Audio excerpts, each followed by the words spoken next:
내 재산은 한 푼도 너희에게 주지 않겠다. 강화순 여사의 차분한 목소리가 응접실에 떨어진 순간 세 남매의 얼굴이 동시에 창백해졌다. 650억. 강남 빌딩 2채와 주식, 그리고 제주도 땅까지.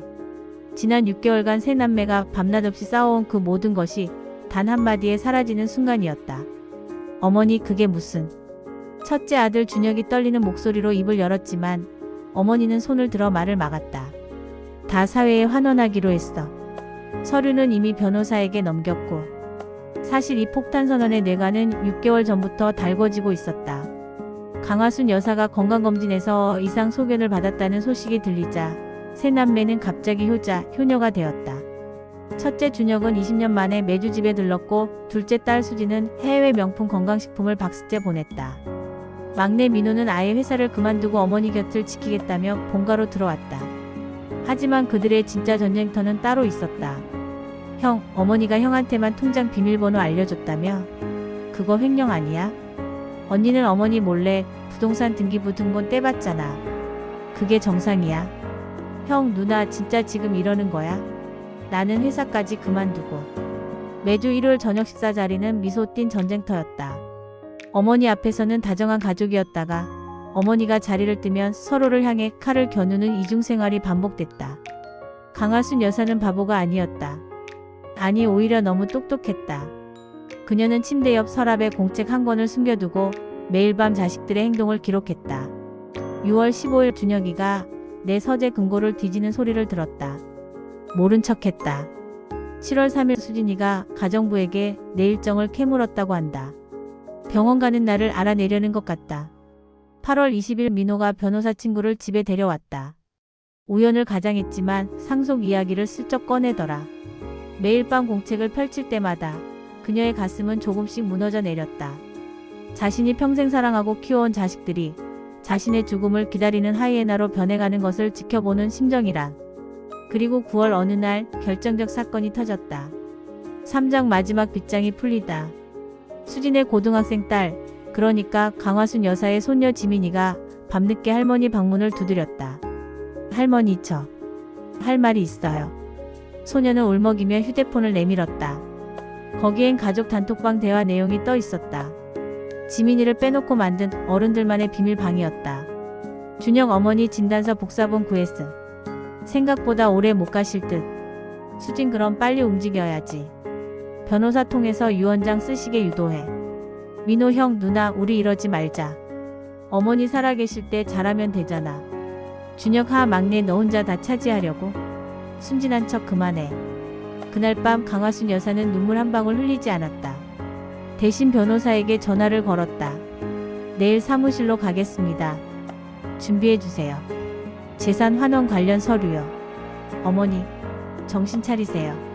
우리가 얼마나 어머니를 위해? 내가 죽길 기다리면서? 강화순 여사는 차가운 눈빛으로 세 자식을 바라봤다.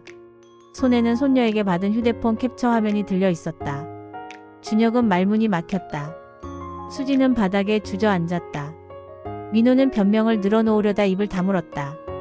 강남 빌딩은 소아암 병원 건립기금으로, 주식은 장학재단에, 제주도 땅은 환경보호단체에 기부하기로 했어.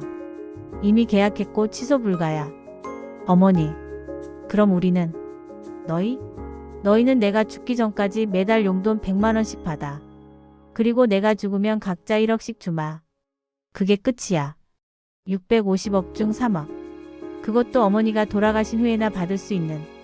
하지만 이야기는 여기서 끝나지 않았다. 다음 날부터 세 남매의 진짜 전쟁이 시작됐다. 목표는 단 하나, 어머니의 마음을 돌리는 것. 준혁은 전국의 유명 변호사들을 찾아다니며 재산 환원 무효화 방법을 연구했다. 성년후 견제도, 의사능력 검증, 법적 대리인 선임, 온갖 법적 수단을 동원하려 했다. 어머니를 치매 진단받게 하면 그 계약은 무효가 될 수 있어요. 변호사의 말에 준혁은 잠시 망설였다. 하지만 650억이라는 숫자가 양심을 짓눌렀다. 수지는 다른 전략을 택했다. 어머니를 설득하기로 한 것이다. 매일같이 본가를 찾아가 눈물로 호소했다. 엄마, 내가 잘못했어. 정말 정신 나갔었어. 제발 한 번만 기회를 줘. 내가 진짜 효도할게. 하지만 강화순 여사는 냉정했다. 수진아, 넌 연기를 하고 있구나. 진심으로 미안하다면 내 결정을 존중해야지. 그게 진짜 효도야. 막내 민호는 가장 비겁한 방법을 선택했다. 가족들을 모아 어머니를 설득하자는 명분으로 친척 대회의를 열었다. 삼촌, 이모, 사촌들까지 동원해 압박 작전을 펼쳤다. 형님, 피는 물보다 진하다고 하잖아요. 그래도 자식들한테 물보다 진한 그 피가 내 재산을 노리며 가족을 배신하더군요. 강화순 여사의 한마디에 친척들도 할 말을 잃었다. 그러던 어느 날 손녀 지민이가 다시 할머니를 찾아왔다. 할머니, 제가 할머니를 지킬게요.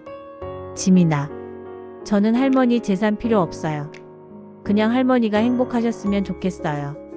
엄마랑 큰아빠, 작은아빠가 할머니를 괴롭히는 거 제가 막을게요. 18살 소녀의 눈에는 진심이 담겨 있었다. 강하순 여사는 처음으로 폭탄선언 이후 처음으로 눈물을 흘렸다.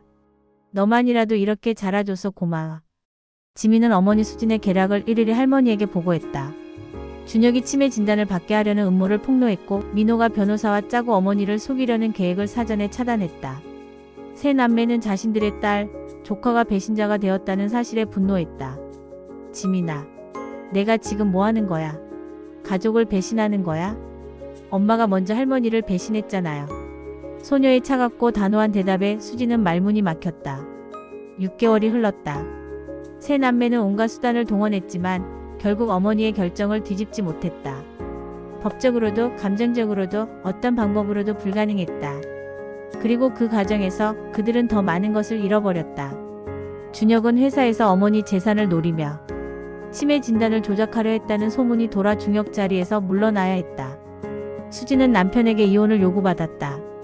당신이 당신 어머니한테 한 짓을 보고 우리 애들한테도 그럴까봐 무섭다는 이유였다.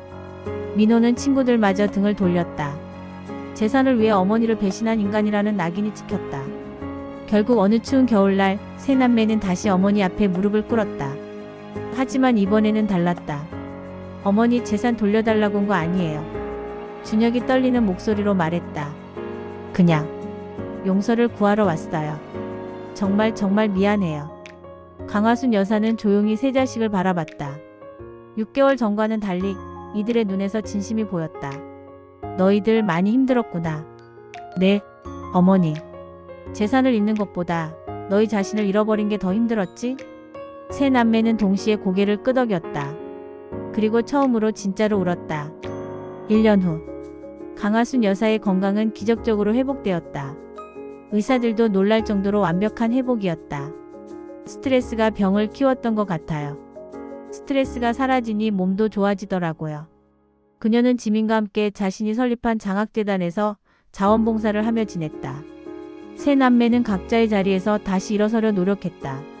재산을 바라지 않게 되니 오히려 삶이 가벼워졌다. 그리고 2년 후 강화순 여사는 조용히 자식들을 불렀다. 너희들 지난 2년간 정말 달라졌구나.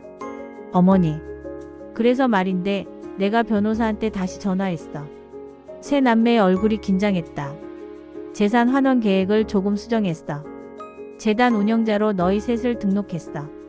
월급은 많지 않아. 대신 내가 도와준 아이들이 너희를 진심으로 고마워할 거야. 그리고 그 일을 10년 이상 성실하게 해내면 어머니 됐어요. 준혁이 손을 저었다. 저희는 이미 충분히 받았어요. 어머니가 다시 우리를 자식으로 대해주시는 것만으로도. 맞아요, 어머니.